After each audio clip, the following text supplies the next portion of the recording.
측면 진수 같은 경우에는 밸런스가 굉장히 중요해요. 이 밸런스가 내려가는 과정에서 무너진 것 같아요. 북한은 특이하게 굳이 왜 저 방식을 채택했을까? 김일성 시대 혹은 김정일 시대의 향수를 좀 북한 주민들한테 보여주려던 게 아닌가. 문제는 배 척추라고 불리는 게 이제 용골이 있습니다. 저렇게 좌초되면서 용골이 망가졌을 가능성이 높아요. 만약에 건져 올린다 그래도 일단 배로 사용할 수가 없어요. 북한이 이걸 공개적으로 이런 사고가 났다라고 얘기한 것도 보면 어차피 인공위성이 다 찍힌다. 세계적 망신을 당하느니 그냥 공개를 하자.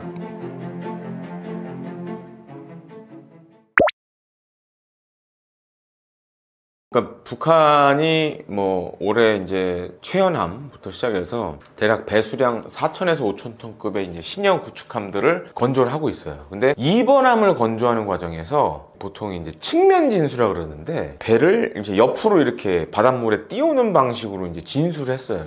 저도 이제 과거에 우리 해군에서 이렇게 하는 진수식 행사를 여러 차례 갔었는데 우리나라 같은 경우에는 사실 이제 측면 진수는 잘 안 합니다. 보통 이제 진수식 때 가보면 배가 이미 바닷물에 띄어져 있고 그 다음에 이제 샴페인 브레이킹이라 그래가지고 샴페인을 이 배에 팍 붙이면서 이제 진수식이 딱 시작이 돼요. 근데 이제 북한은 좀 특이하게 왜 그런지 모르겠는데 일본함인 최연함 같은 경우에는 이미 이제 진수단 생사로 바다에 이제 띄어져 있었고 근데 이번함 같은 경우에는 이렇게 갑자기 측면 진수 방식으로 이렇게 진수식을 진행을 했어요. 근데 더 중요한 건 이 진수식이 거행되는 현장에 김정은이 있었고 근데 그러면서 약간 밸런스가 안 맞으면서 함정의 뒷부분부터 이게 미끄러지기 시작한 거예요. 그러면서 이제 배가 뒤집어진 거죠. 그러니까 이제 김정은 입장에서는 극대노할 수밖에 없는 거죠. 그러니까 자기의 어떻게 보면 이제 약간 축제 같은 상황이었는데 진수식이 엉망진창이 되고 배가 이제 큰 파손을 입으면서 화가 나게 된 거죠. 그러니까 이제 뭐 책임자들 문책하겠다 이런 얘기 나왔고 북한이 측면 진수를 이번에 처음 한 건 아닙니다. 그래서 과거에도 보면 저도 이제 이것 때문에 막 찾아봤는데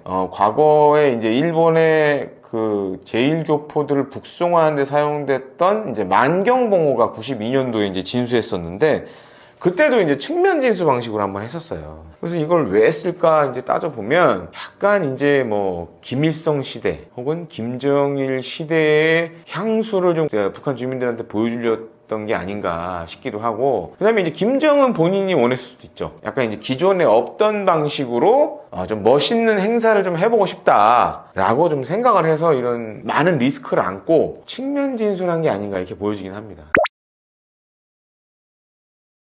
아무래도 이제 자기가 지켜보고 있는 현장에서 이런 대형 사고가 났으니까 누군가 이제 문책을 하겠죠. 그러니까 속된 말로 이제 쥐잡듯이 뭔가를 잡는 걸로 이렇게 보여지는데 아마 이제 뭐 대규모 숙청이 이루어질 것 같아요. 기본적으로 이제 만약에 다른 나라에서 이런 사고가 났다 그러면 군함을 만든 조선소가 보통 책임을 집니다. 그래서 다시 만들어줘야 돼요. 근데 북한은 아시다시피 이제 대부분 다 국영기업이잖아요. 그러니까 나라 돈을 다시 더 만들어야 되는 거예요, 이거를. 그리고 이게 지금 북한이 만든 이 신형 구축함, 이 최연급 같은 경우에는, 북한의 여러 가지 경제 사정을 고려해 봤을 때, 우리나라의 해군 이지스 구축함이 보통 1조 원이 넘거든요. 그러면은 이제 북한의 여러 경제 사정을 고려해 보면, 북한의 화폐 가치로 척당 1조 원이 넘을 수도 있어요. 엄청난 손실이죠. 그건 이제 화가 날 수밖에 없는 거죠. 그리고 더 이제 심각한 거는 저렇게 이제 배가 물에 빠져버리면, 바닷물에 빠져버리면 건져 올린다고 해도 다시 쓰기 힘들어요. 대부분 이제 안에 있는 전자장비들의 해수가 들어가면 못 쓴다고 봐야 됩니다. 그러니까 건져 올리더라도 다시 사용하는 거는 쉽지 않다라고 지금 많은 전문가들이 그렇게 판단하고 있고 제가 봤을 때도 저거는 좀 사용이 불가능하지 않을까 이렇게 보고 있습니다. 아무래도 이 이제 측면 진수 같은 경우에는 함정의 이 측면 진수하면 내려갈 때 이 밸런스가 굉장히 중요해요. 근데 이 밸런스가 내려가는 과정에서 뭔가 안 맞아서 무너진 것 같아요. 그러면서 이제 어떻게 보면 자동차를 비유하면 드리프트 같이 옆으로 이렇게 자빠져 버렸는데 일단 노하우가 굉장히 부족한 거죠. 또 한 가지로는 이제 그런 조선 기술이나 이런 측면도 사실은 우리나라랑 굳이 비교하자면 굉장히 떨어지는 수준이고 그리고 가장 큰 건 저렇게 위험성이 있음에도 불구하고 굳이 왜 저 방식을 채택했을까? 그 아마 이제 김정은의 좀 입김이 좀 동원된 게 아닌가 좀 이렇게 생각이 됩니다. 보통 이렇게 좌초된 배들을 인양을 할 때 첫 번째로 해야 되는 게 안에 있는 물도 빼내야 됩니다. 그러니까 침수된 부분의 물들을 최대한 많이 빼야 되고, 또 한 가지로는 이제 지금 이제 북한이 저 배를 건지려면 대형 크레인 바지선이 필요해요. 아시다시피 이제 북한은 우리나라 대비 조선업이 그렇게 좋은 나라가 아니기 때문에 저런 4,000톤, 5,000톤급 되는 구축함을 건져 올릴 만한 대형 크레인이 이제 전무한 상황입니다. 그러니까 이제 방식 중에 하나가 흰색 풍선 모양의 두유물을 이용해서 배를 다시 이제 건져 올리려고 노력을 하는 것 같아요. 근데 이제 배가 너무 무겁다 보니까 과연 저게 효과가 있을까 좀 의문스러운 상황이고, 저게 만약 지금 이제 들리는 바에 의하면 이제 저것도 안 돼서 사람의 인력을 동원해서 배를 땡기고 있다. 약간 이제 우리 영화 레미제라블 같은 지금 일이 벌어지고 있는데 쉽지 않을 것 같아요. 그래서 지금 과연 북한이 얘기한 대로 6월달 내에 저거를 건져 올릴지 그건 좀 지켜봐야 될 것 같습니다.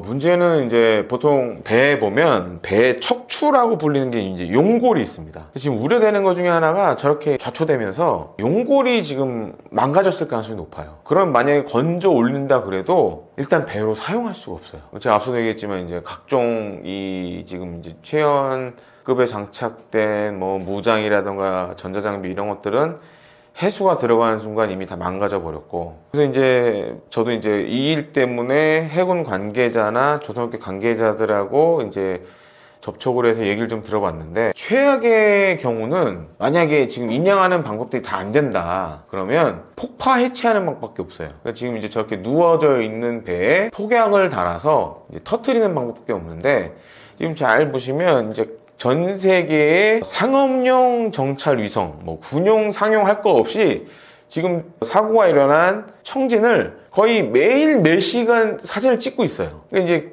북한이 이걸 공개적으로 이런 사고가 났다라고 얘기한 것도 보면, 야, 어차피 인공위성이 다 찍힌다. 세계적 망신을 당하느니 그냥 공개를 하자 한 배경이 있는 것 같아요. 그래서 지금 뭐 여러 가지 방법으로 인양을 하려고 하고 있지만, 만약에 정말 모든 수단이 안 된다 그러면 결국에는 폭파 해체 방법을 쓸 수밖에 없다. 좀 이렇게 보고 있습니다.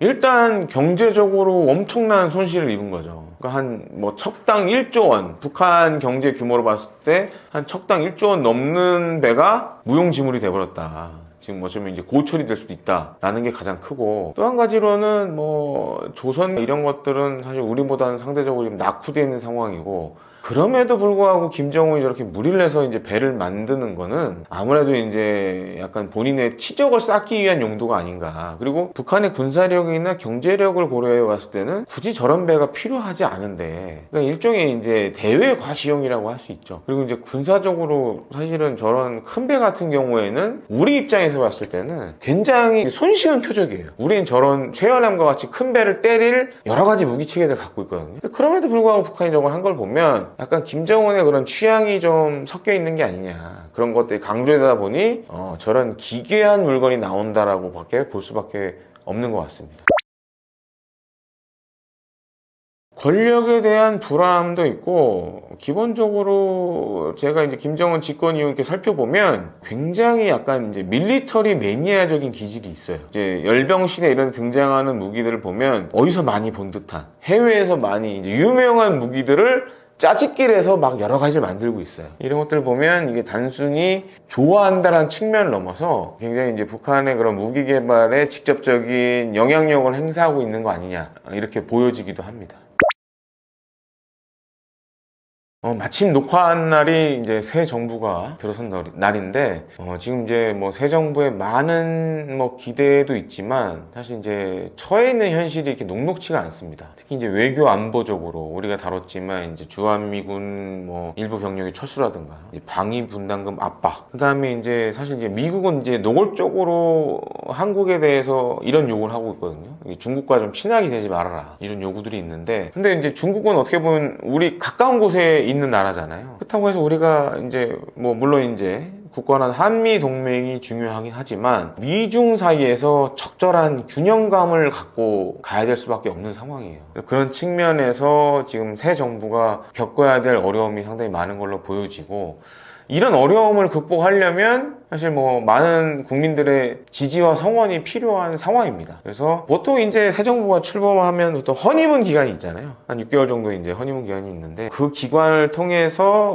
우리나라의 어떻게 보면 향후 5년간의 미래 안보를 이제 준비해야 되는 그런 시간이 왔다. 그래서 이제 뭐 정파와 상관없이 새 정부의 이런 외교 안보 정책을 좀 유심히 봐야 될 시기가 아닌가 이렇게 생각이 됩니다.